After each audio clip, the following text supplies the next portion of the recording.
بسم اللہ الرحمن الرحیم الحمد للہ نحمده ونستعینه ونستغفره ونؤمن به ونتوکل علیہ ونعوذ باللہ من شرور انفسنا ومن سیئات اعمالنا من يهده الله فلا مضل له ومن يضلله فلا هادي له واشهد ان لا اله الا الله وحده لا شريك له واشهد ان محمدا عبده ورسوله اما بعد فاعوذ بالله من الشيطان الرجيم بسم اللہ الرحمن الرحیم لمسجد اسس على التقوى من اول يوم احق ان تقوم فيه رجال يحبون ان يتطهروا والله يحب المطهرين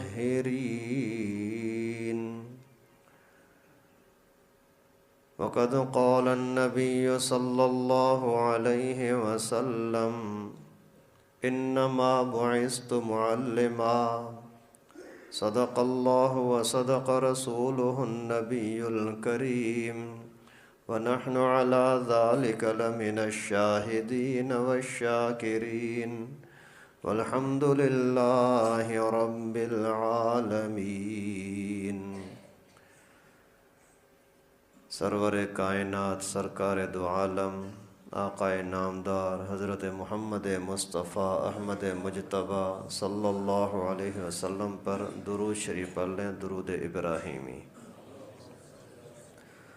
اللہم صلی علی محمد وعلی آل محمد کما صلیت علی ابراہیم وعلی آل ابراہیم انک حمید مجید۔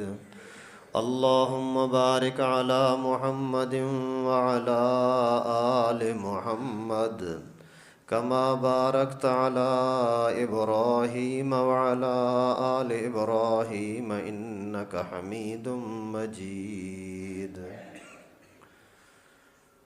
محترم دوستو عزیزو، اللہ تعالیٰ کے خاص فضل اور کرم سے ہمارا یہ سیرت کا سلسلہ چل رہا ہے۔ اللہ کی مہربانی ہے کہ اللہ تعالیٰ نے اس طرف ذہن کو پھیرا، اس طرف مائل فرمایا۔ اللہ کے نبی صلی اللہ علیہ وسلم کی زندگی کے 3 مرحلے تھے۔ شروع میں نے آپ کو بتایا تھا۔ پہلا مرحلہ نبوت سے پہلے کی 40 سالہ زندگی، وہ بھی اللہ کے فضل و کرم سے آپ کے سامنے پیش کیا۔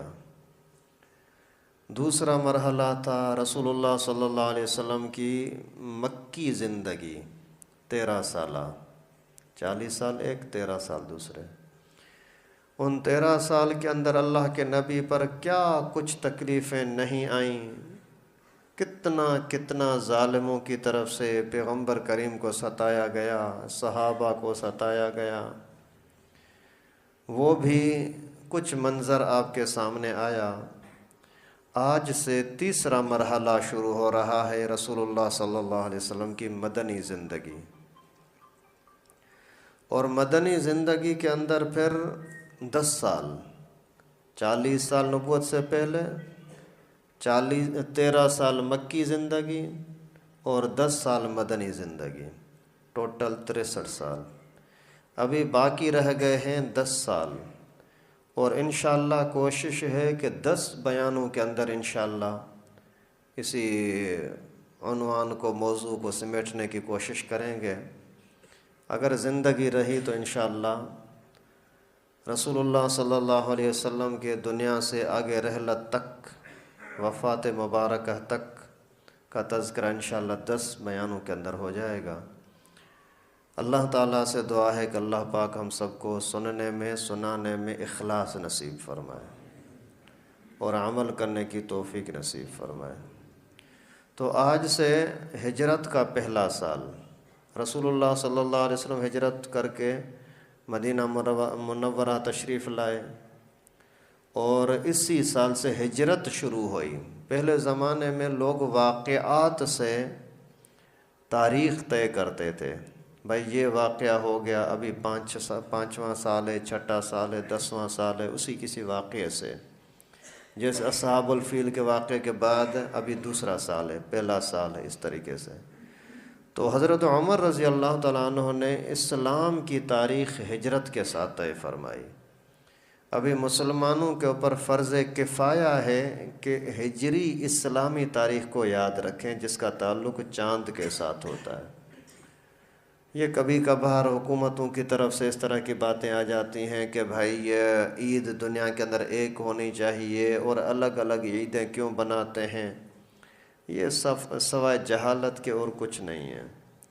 رسول اللہ صلی اللہ علیہ وسلم کا واضح فرمان ہے کہ افطروا لرؤیتہ وصوموا لرؤیتہ، یعنی روزے کب سے شروع ہوگا؟ چاند کو دیکھو۔ کب ختم کرنا ہے؟ چاند کو دیکھو۔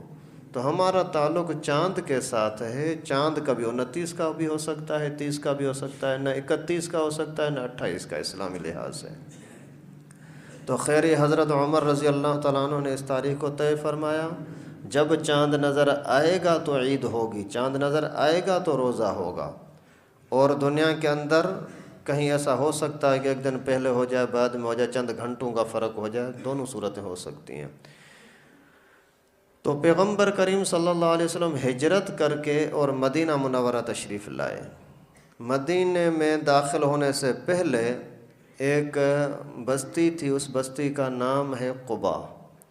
اس قباء کے پاس جیسے پہنچے تو وہاں صحابہ نے بڑی محبت کے ساتھ، پیار کے ساتھ، ادب احترام کے ساتھ پیغمبر کریم صلی اللہ علیہ وسلم کو اپنے پاس جگہ دی۔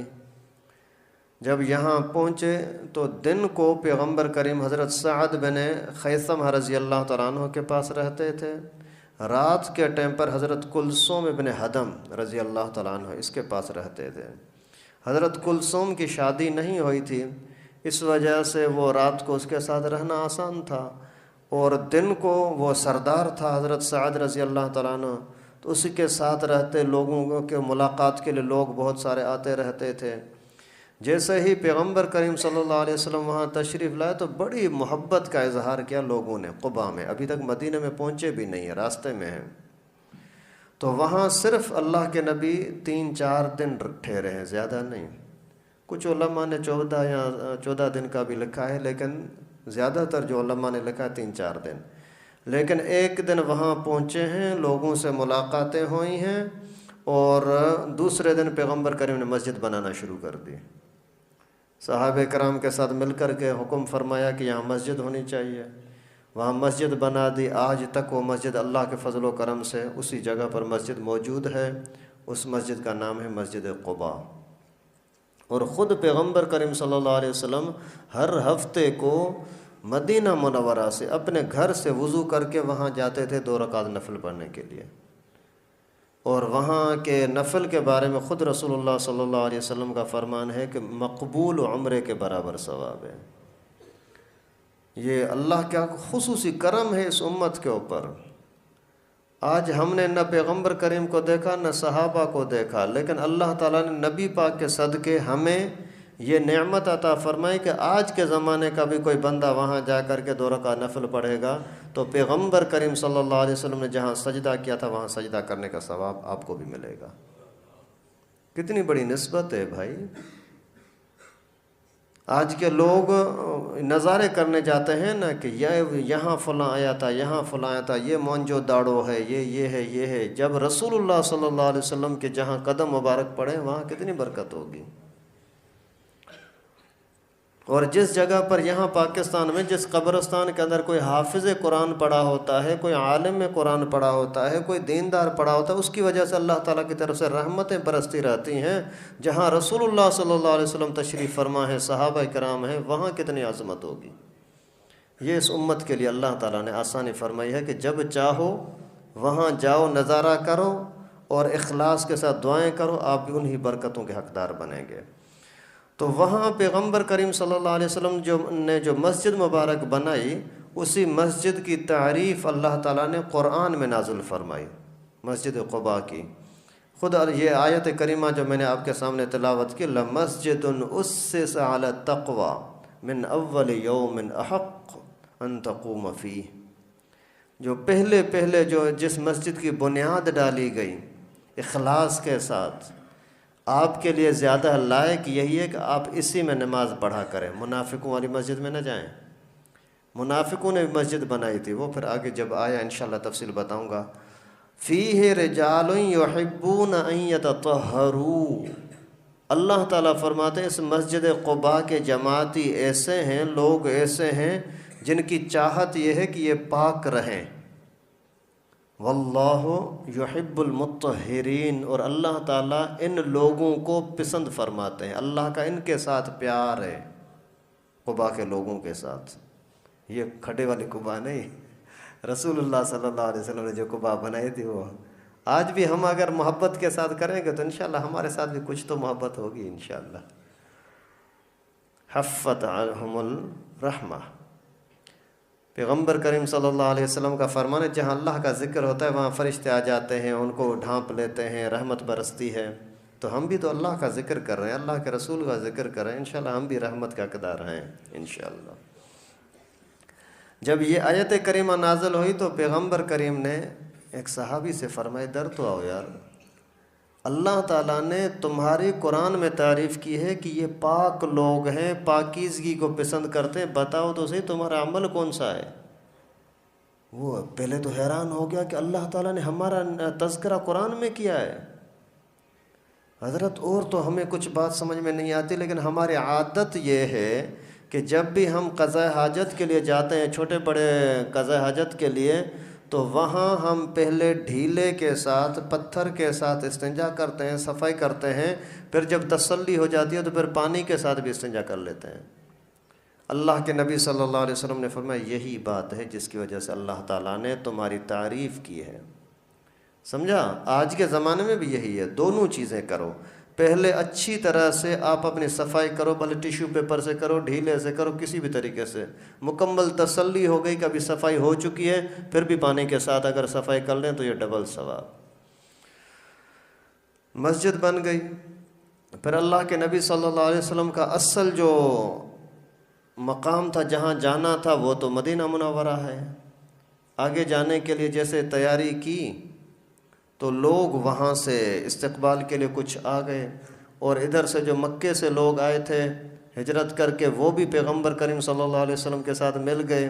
ابھی قافلہ جیسے ہی جانے لگا تو دائیں بائیں اوس اور خزرج لوگ، قبیلوں کے جو مسلمان لوگ تھے، وہ دونوں پیغمبر کریم کے ساتھ چل رہے تھے۔ چلتے چلتے بنو سالم کے پاس وہاں جیسے پہنچے تو وہاں جمعے کا ٹائم ہو گیا۔ اللہ تعالیٰ کی طرف سے حکم نازل ہوا کہ جمعے کی نماز یہاں پڑھو۔ پیغمبر کریم صلی اللہ علیہ وسلم نے اعلان فرمایا کہ جمعے کی نماز ہوگی۔ وہاں جیسے ہی لوگ جمع ہو گئے، اکٹھے ہو گئے، تو پھر خطبہ شروع کیا، بیان کیا، بڑا تاریخی بیان اللہ کے نبی صلی اللہ علیہ وسلم نے فرمایا۔ اسی کو بولتے ہیں خطبۃ التقویٰ، مانا بار بار اللہ کے نبی تقویٰ تقویٰ اور تقویٰ کا تذکرہ فرما رہے تھے کہ تقویٰ اختیار کرو، لوگوں کا حق ادا کرو، تقویٰ اختیار کرو، اللہ کا خوف رکھو، تقویٰ اختیار کرو، اور میری تابع داری کرو، اللہ کے نبی کی تابع داری کرو اور تقویٰ اختیار کرو۔ اسی طریقے سے اس وجہ سے اسی کا نام پڑ گیا خطبۃ التقویٰ۔ انصاف کے ساتھ رہو، کسی کے ساتھ ظلم نہ کرو، ایک دوسرے کے حق ادا کرو، اور کسی بھی کا حق دبانا، کسی کے ساتھ ناجائز کرنا، ان سے سختی کے ساتھ منع فرمایا۔ چوری نہ کرو، زنا نہ کرو، تہمتیں نہ لگاؤ، اور پورے بیان کے اندر کوئی ایک بھی جملہ ایسا نہیں فرمایا کہ میرے ساتھ مکے والوں نے ظلم کیا تھا، تکلیف دی تھی، ابھی میں یہاں سکون میں آ گیا۔ نہیں، آگے کا سوچو، پیچھے نہیں، آگے کا سوچو، اسی میں برکت ہے۔ اگر پیچھے کا سوچو گے پھر لڑتے رہو گے، پھر آگے بڑھنے کا موقع نہیں ملے گا۔ پھر جمعے کی نماز پڑھی اس جگہ پر جہاں آج بھی مسجد الجمعہ بنی ہوئی ہے۔ اس کے بعد پھر جیسے آگے جانے لگے مدینہ کی طرف، تقریباً 2.5-3 کلومیٹر کا فاصلہ باقی بچا تھا مدینہ کا، تو مدینہ کے لوگ روزانہ صبح سے باہر نکلتے تھے، دیکھیں پیغمبر کریم آ جا رہے ہیں۔ آخر رسول اللہ صلی اللہ علیہ وسلم وہاں پہنچنے کے قریب ہوئے تو لوگ انتظار کر کے واپس چلے گئے۔ بچیاں خوشی کے اندر باہر آ جاتے ہیں، غلام باہر آ جاتے ہیں، عورتیں گھروں کے چھتوں پر آ جاتی ہیں کہ ابھی ہمارے سامنے ہمارا چاند طلوع ہونے والا ہے، اللہ کے نبی تشریف لانے والے ہیں۔ جیسے ہی یہ اسی دن پیغمبر کریم کے آنے کے دن تقریباً 16 ربیع الاول تھی، پہلی ہجری کا 16 ربیع الاول، تو جیسے واپس چلے گئے تو ایک یہودی نے چلا کر کے کھجور کے تنے پر اوپر درخت پر بیٹھا ہوا تھا، وہاں سے آواز لگائی کہ اے مدینے کے لوگوں، وہ آ گیا جس کا انتظار تھا۔ ایسے سارے کے سارے لوگ دوڑے پیغمبر کریم صلی اللہ علیہ وسلم کی طرف، اور لوگوں کی زبان پر یہی تھا کہ طلع البدر علینا من ثنیات الوداع وجب الشکر علینا ما دعا للہ داعی، ہمارے اوپر ایک چاند آج طلوع ہوا ہے، ہم شکر کرتے ہیں اللہ تعالیٰ کا کہ اللہ تعالیٰ نے ایسی عظیم نعمت ہمیں عطا کی ہے۔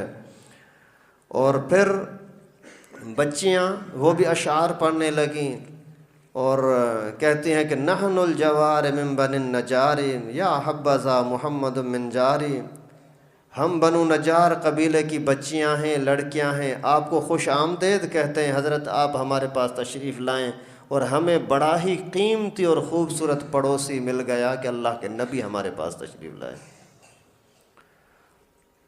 اور بچیاں بھی اس طرح سے ترانے پڑھ رہی ہیں، لوگ بھی خوشیوں کے اندر ترانے پڑھ رہے ہیں، اور جو حبشی غلام تھے باہر کے لوگ، وہ پھر پیغمبر کریم کے خوشیوں کے اندر آپس میں کھیل تماشے میں جو کھیل وقود کر رہے تھے تو اس کے اندر تیر اندازی کرنے لگے، آپس میں ایک دوسرے کے ساتھ لڑنے لگے۔ جیسے یہاں بھی کبھی کبھی ایسا ہوتا ہے نا، کوئی خوشی کا موقع ہوتا ہے پھر بچے اپنی مستیوں میں لگ جاتے ہیں۔ ہمارے مدرسوں میں کوئی جلسہ ہوتا ہے نا، پھر بچوں کی خوشی کا دن ہوتا ہے، آپس میں لڑ رہے ہوتے ہیں خوشی۔ تو وہاں بھی حبشی غلام اس طریقے سے خوشیاں منا رہے ہیں، بچیاں خوشیاں منا رہی ہیں، اور ہر طرف سے دائیں بائیں لوگ آ گئے۔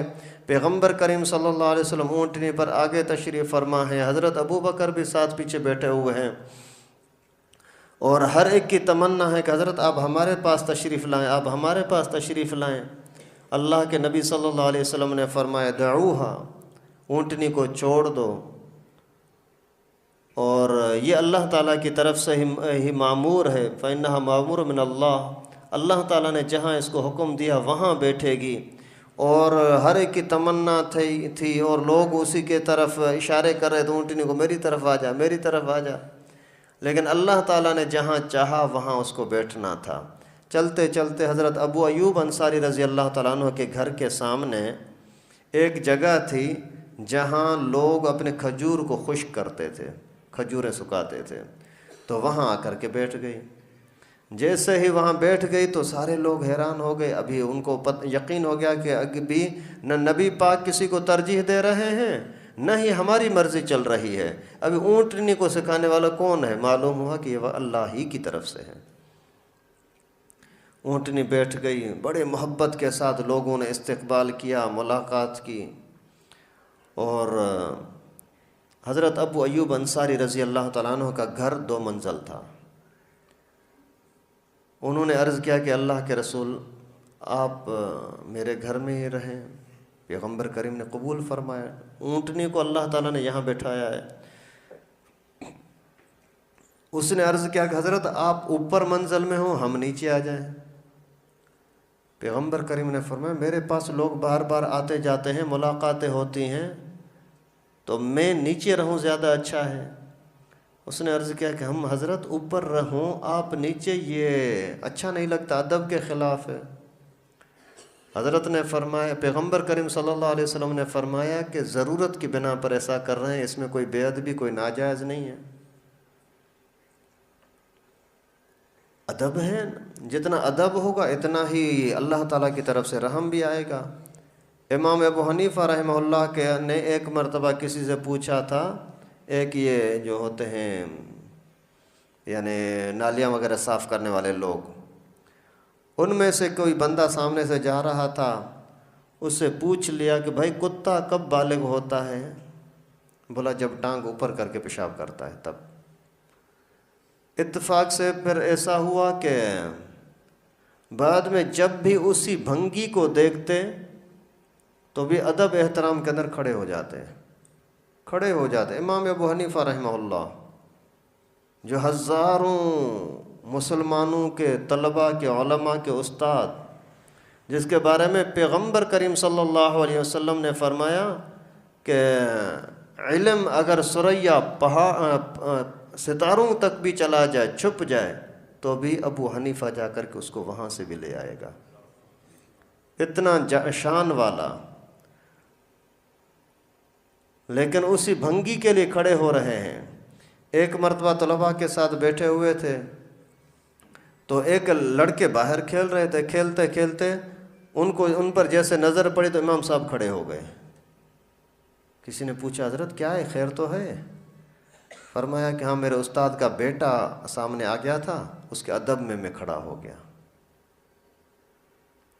تو حضرت ابو ایوب انصاری رضی اللہ تعالیٰ عنہ نے بھی ادب کی خاطر فرمایا کہ حضرت آپ اوپر رہیں، پیغمبر کریم نے حکم فرمایا، جب حکم آ گیا تو پھر ماننا ہی ہوتا ہے۔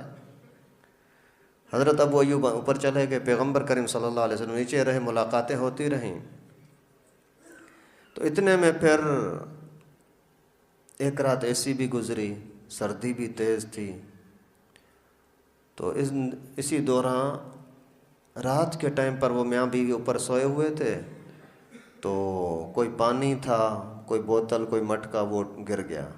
جیسے گر گیا تو ان بیچاروں کے پاس کمبل تھا ہی ایک، انہوں نے جلدی سے کیا کیا کہ اگر یہ پانی نیچے چلا جائے گا تو پیغمبر کریم کا آرام خراب ہوگا، اور اللہ کے نبی کا ہماری وجہ سے آرام خراب ہو جائے تو ہماری تو بربادی ہے۔ استاد کی جو بے ادبی ہو جائے تو پھر ہمارا کیا بنے گا؟ جلدی سے وہ کمبل اٹھا کر کے اسی پانی کے اوپر ڈالا تاکہ وہ پورا کا پورا پانی جذب ہو جائے۔ پھر دوسرے دن آ کر عرض کیا اللہ کے رسول ہم سے برداشت نہیں ہوتا، آپ نیچے رہیں۔ پھر اللہ کے نبی نے ان کی بات مانی اور خود اللہ کے نبی اوپر تشریف لے گئے۔ اچھا، ابھی یہاں یہ بات خاص طور پر سمجھنے کی ہے کہ اللہ کے نبی صلی اللہ علیہ وسلم کی اونٹنی خاص اسی جگہ پر آئی تھی، کیوں؟ اللہ تعالیٰ کی طرف سے یہ حکمت ہے، اللہ جانتا ہے۔ لیکن ایک 700 سال پہلے ایک بادشاہ تھا تبع، اسی بادشاہ نے اپنے قافلے کے ساتھ ہمیشہ علماء کو رکھا کرتا تھا۔ تو قافلہ جا رہا تھا، چلتے چلتے جیسے مدینے کے قریب وہاں ان کا ٹھہرا ہوا پڑاؤ ہوا، تو 400 علماء اسی کے ساتھ تھے، بادشاہ کے ساتھ۔ تو انہوں نے بولا کہ بادشاہ لگتا ہے کہ ہم جو تورات میں اور انجیل میں اور کتابوں میں یہ پڑھتے رہتے ہیں نا، آخری نبی آئے گا اور ایسی جگہ پر آئے گا، ایسی زمین ہوگی، ایسے باغات ہوں گے، لگتا ہے کہ وہ یہاں تشریف لائیں گے۔ تو پھر آپ کی کیا مرضی ہے؟ حضرت ہم تو چاہتے ہیں کہ ہمیں یہاں رہنے دو، ہم یہاں ٹھہرے رہیں۔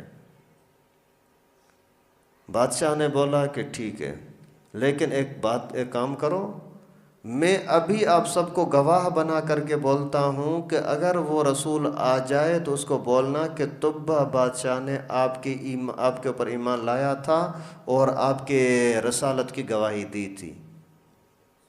اللہ تعالیٰ کی قدرت دیکھو۔ اور پھر اس نے باقاعدہ وہ جگہ طے کی کہ بھائی یہ اتنا پلاٹ میری حکومت ہے، اتنا پلاٹ میں اس رسول اللہ صلی اللہ علیہ وسلم کے لیے وقف کرتا ہوں۔ اور یہ وہی جگہ تھی جہاں اونٹنی آ کر کے بیٹھی تھی، اور وہ جو 400 علماء یہاں رہے تھے ان ہی کی اولاد میں سے، نسل میں سے حضرت ابو ایوب انصاری رضی اللہ تعالیٰ عنہ بھی تھے اور دیگر سارے انصار صحابہ بھی تھے۔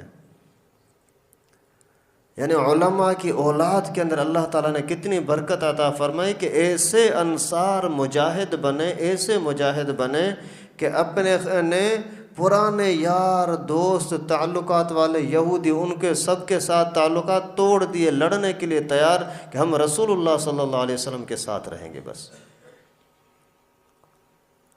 ایک مہینے تک تقریباً اللہ کے نبی صلی اللہ علیہ وسلم یہاں حضرت ابو ایوب انصاری رضی اللہ تعالیٰ عنہ کے گھر میں رہے، اور کھانا وغیرہ زیادہ تر حضرت ابو ایوب کے گھر سے آتا تھا، کبھی کبھار اور بھی ساتھی لے آتے تھے، ہر ایک کی چاہت ہوتی تھی کہ میرے وہاں سے قبول ہو جائے۔ اتنے میں ایک مرتبہ انہوں نے لہسن یہ سالن میں ڈالی اور پیغمبر کریم کی طرف بھیجی۔ جیسے ہی پیغمبر کریم کے سامنے کھانا آیا تو پیغمبر کریم نے اس میں سے کھایا، کچھ بھی انہوں نے رکھا، پھر چلے گئے۔ کچھ دیر کے بعد برتن جو لینے کے لیے آئے تو وہ واپس لے گئے۔ واپس جو لے گئے تو اسی کو بہت دیکھا ادھر ادھر سے کھانا کھایا ہوا نہیں ہے۔ تو پھر وہ انہوں نے آ کر کے عرض کیا کہ اے اللہ کے رسول، آج آپ نے کھانا نہیں کھایا۔ پیغمبر کریم نے منع فرمایا کہ لہسن ہم نبی نہیں کھاتے، کیونکہ اس کی بو کی وجہ سے فرشتے قریب نہیں آتے، اور میرا ہر وقت فرشتوں کے ساتھ تعلق ہے، وہ آتے جاتے رہتے ہیں۔ تو آج بھی ہمیں حکم یہی ہے کہ کچی بالکل نہ کھاؤ، اگر پکی ہوئی ہے اور اس کا اثر بالکل بھی نہیں محسوس ہو رہا، اس کی بو وغیرہ، تو وہ کھا تو سکتے ہو، لیکن کھا کر کے جلدی جلدی مسجد میں نہیں آ سکتے، کلی کر کے اچھی طرح سے منہ صاف کر کے پھر بھلے آ جائیں۔ اچھا، حضرت ابو ایوب انصاری رضی اللہ تعالیٰ عنہ فرماتے ہیں کہ میں نے سالن میں غور اس لیے کیا کہ جہاں جہاں سے اللہ کے نبی کی انگلیاں لگی ہوتی تھیں میں وہاں سے ہی کھاتا تھا، تاکہ پیغمبر کریم کے منہ مبارک کا کوئی لعاب، کوئی ہاتھوں کی برکت مجھے بھی لگ جائے۔ لیکن اسی دن انگلیوں کے نشانات نظر نہیں آئے، اس وجہ میں سمجھ گیا کہ آج پیغمبر کریم نے کھانا کھایا نہیں ہے۔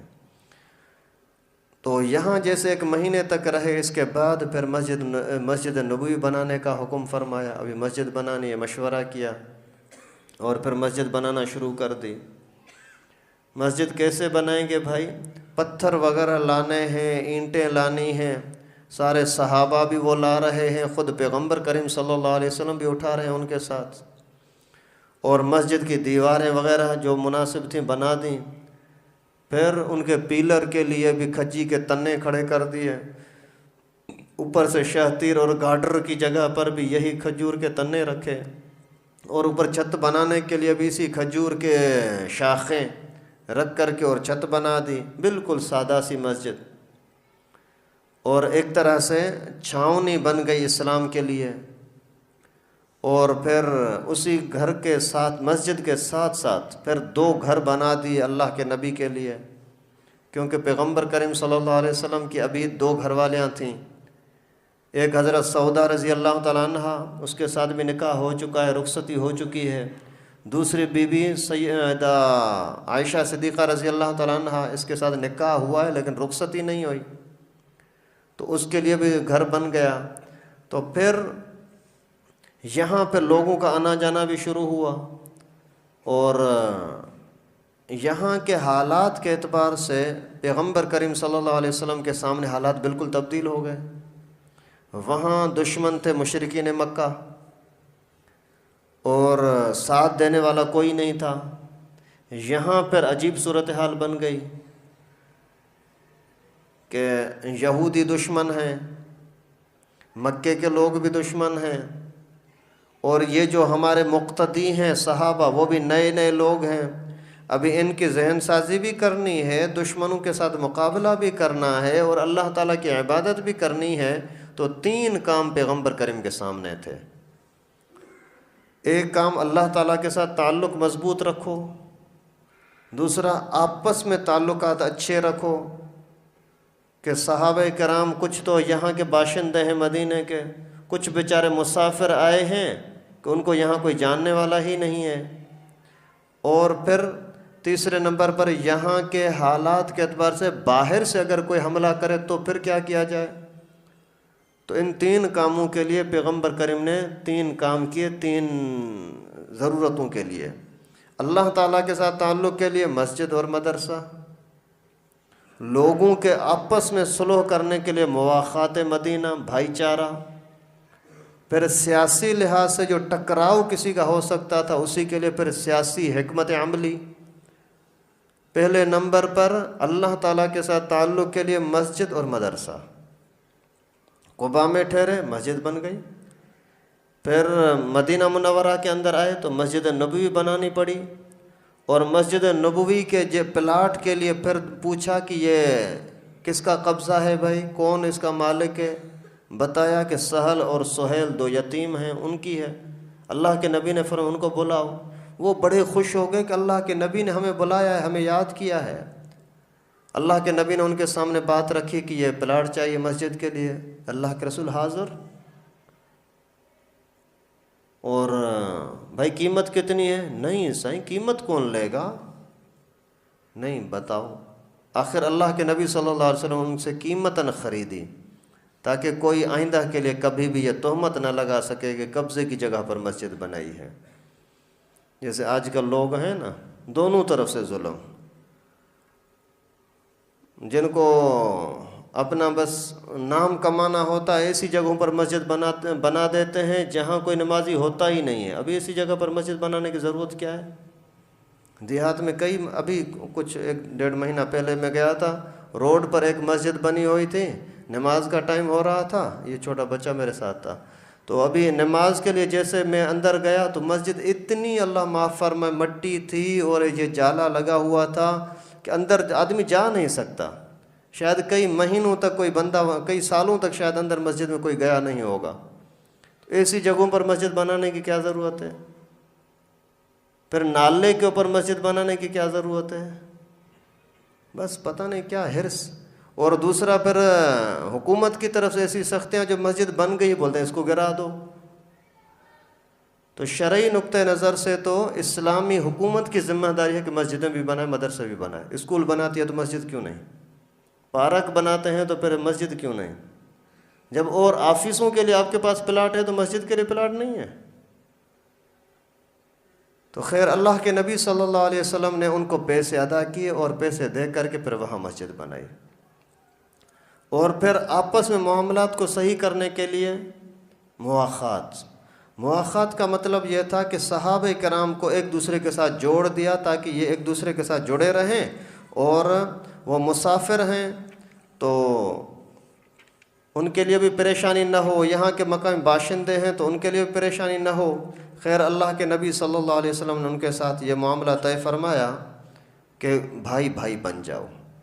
اسی کے اندر بھی اتنی محبت کے ساتھ وہ واقعی بھائی بھائی بن گئے کہ ہر صحابی نے، مدینے کے صحابی نے جن کو انصار بولا جاتا ہے، انہوں نے مکے کے صحابہ کو، مہاجرین کو بولا کہ بھائی یہ باغ میرا ہے، یہ جانور میرے ہیں، یہ اونٹ میرے ہیں، یہ گھر میرا ہے، یہ اتنی اتنی بیویاں میری ہیں، اب ان میں سے سب چیزوں میں سے آدھا تیرا آدھا میرا۔